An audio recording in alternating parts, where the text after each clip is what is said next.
महायोगी विश्व विख्यात संत देवराव बाबा के चरणों में सादर नमन करते हुए देवभूमि देवरिया के सभी सम्मानित मेरे प्यारे भाइयों एवं बहनों, आप सभी को हृदय की गहराइयों से नमस्कार। मैं शैलेश कुशवाहा उर्फ प्रभुदास रामनाथ देवरिया से बिलोंग करता हूँ। यहाँ से 10 किलोमीटर की दूरी पे एक प्यारा सा गांव है सुरौली प्रॉपर। मैं वहाँ का मूल निवासी हूँ और आपको बताने में मुझे बहुत ही गर्व और खुशी महसूस हो रही है कि मैं अपनी ज़िंदगी की नई पारी की शुरुआत करने जा रहा हूँ। एक आशा, एक विश्वास, एक मिशन, एक विजन के साथ। दोस्तों, बचपन से ही मेरे अंदर इस समाज और देश के लिए कुछ कर गुजरने की एक चाहत थी, एक आग थी, एक जिद था, एक जुनून था। लेकिन परिस्थितियाँ मेरे अनुकूल नहीं था, फैमिली का सपोर्ट नहीं था, सेल्फ फाइनेंशियल फ्रीडम नहीं था, जिसकी वजह से मैं अपने मिशन पे काम नहीं कर पा रहा था। काफ़ी संघर्ष करते हुए 2005 में एक मल्टी लेवल मार्केटिंग कंपनी के साथ जुड़कर अपने करियर की शुरुआत की। इस दौरान काफ़ी लंबे वर्षों तक मेडिकल सेक्टर और स्टॉक मार्केट से भी जुड़ा रहा। इसी दौरान अंतर्राष्ट्रीय कृष्ण भावनामृत संघ, international society for Krishna, ISKCON से जुड़कर साधु सन्यासियों ब्रह्मचारियों के बीच में रहकर शास्त्र की हमने शिक्षा दीक्षा ली। अगर मैं अपने सेल्फ एजुकेशन की बात करूँ तो सनयुवा डिग्री कॉलेज से पॉलिटिकल साइंस से हमने एमए किया, प्लस जौनपुर यूनिवर्सिटी से हमने एलएलबी किया। काफ़ी संघर्ष करने के बाद, घाट घाट का पानी पीने के बाद, काफ़ी ज़िंदगी में उतार चढ़ाव सहने के बाद, देखने के बाद, बड़ी बड़ी बिजनेस में बड़ा बड़ा रिस्क लेने के बाद भगवान की कृपा हुई, आप लोगों का प्यार मिला, कुछ सिद्धियाँ, कुछ अचीवमेंट मिला और मुझे लगा कि ये सबसे बेस्ट पिक टाइम है, मुझे अपने मिशन पे काम करना चाहिए। राइट टाइम, राइट डिसीजन और राइट एक्शन लेते हुए माँ और गुरु का आशीर्वाद लेकर अपने मामा रामदुलारे कुशवाहा एडवोकेट और अति विश्वसनीय मित्र, बेस्ट फ्रेंड, मेरे बैचमेट साथी मिस्टर सुशील कुशवाहा एडवोकेट के साथ मिलकर हमने जनवरी 2020 में हरिबोल सेवा ट्रस्ट की शुरुआत की, जिसका सिर्फ एक पर्पज है, एक मकसद है, एक उद्देश्य है, राष्ट्रभक्ति और जन कल्याण। इस ट्रस्ट के पीछे जो बहुत बड़ा एक मैसेज है जो आपसे मैं शेयर करना चाहता हूँ, एक ऐसी खूबसूरत, स्वच्छ और स्वस्थ देवरिया का नवनिर्माण जहाँ अन्याय, अत्याचार और भ्रष्टाचार का भूलबाला न हो। एक ऐसी खूबसूरत देवरिया जहाँ अपंग, दिव्यांग, अनाथ, विधवा, वृद्धा रात को भूखा न सोए। एक ऐसी खूबसूरत देवरिया का नवनिर्माण जहाँ मंदिर में घंटी बजे, मस्जिद में गुजे उजान, एक हाथ में गीता हो तो दूसरे हाथ में कुरान। एक ऐसी खूबसूरत देवरिया का निर्माण जहाँ एक लाचार, बेबस, गरीब, मजबूर और मजदूर माँ का बेटा गरीबी के अभाव में शिक्षा से वंचित न हो, गंभीर बीमारियों से ग्रसित हो तो इलाज के अभाव में वो अंतिम सांस न ले। एक ऐसी खूबसूरत देवरिया का निर्माण जहाँ रेलवे स्टेशन और चंद होटलों में यासी का नंगा नाच न हो। एक ऐसी खूबसूरत देवभूमि जहाँ अमीर, गरीब, बैकवर्ड, फॉरवर्ड, हिंदू, मुस्लिम, भाषावाद, क्षेत्रवाद, फांसीवाद, जातिवाद की खाई न हो, बेइंतहा लोग एक दूसरे से मोहब्बत करें। एक ऐसी खूबसूरत देवरिया का निर्माण जहाँ केंद्र और प्रदेश सरकार की मैक्सिमम योजनाओं का लाभ ग्राउंड लेवल पे 70% लोगों को मिले और वो भी वार्ड मेंबर से लेकर पार्लियामेंट मेंबर तक बिना 1 रुपये का बंदरबाट हुए।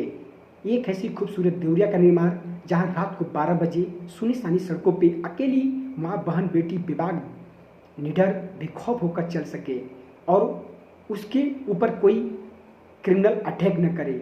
अगर कोई अटैक करे तो प्रशासन उसके खिलाफ इतना कठोर कदम उठाए कि उसकी रूह कांप जाए और पूरे हिंदुस्तान में एक मिसाल बने कि देवरिया डिस्ट्रिक्ट का प्रशासन सबसे स्ट्रांग है और सबसे फास्ट ऑन स्पॉट एक्शन लेता है। एक ऐसी खूबसूरत देवरिया का निर्माण जहां हिंदू स्वामी विवेकानंद और भगत सिंह को फॉलो करे, मुसलमान अशफाक उल्ला खां और स्वामी और missile man APJ Abdul Kalam को फॉलो करे और महिलाएं माता सीता, भक्त मीरा और रानी लक्ष्मीबाई को फॉलो करे।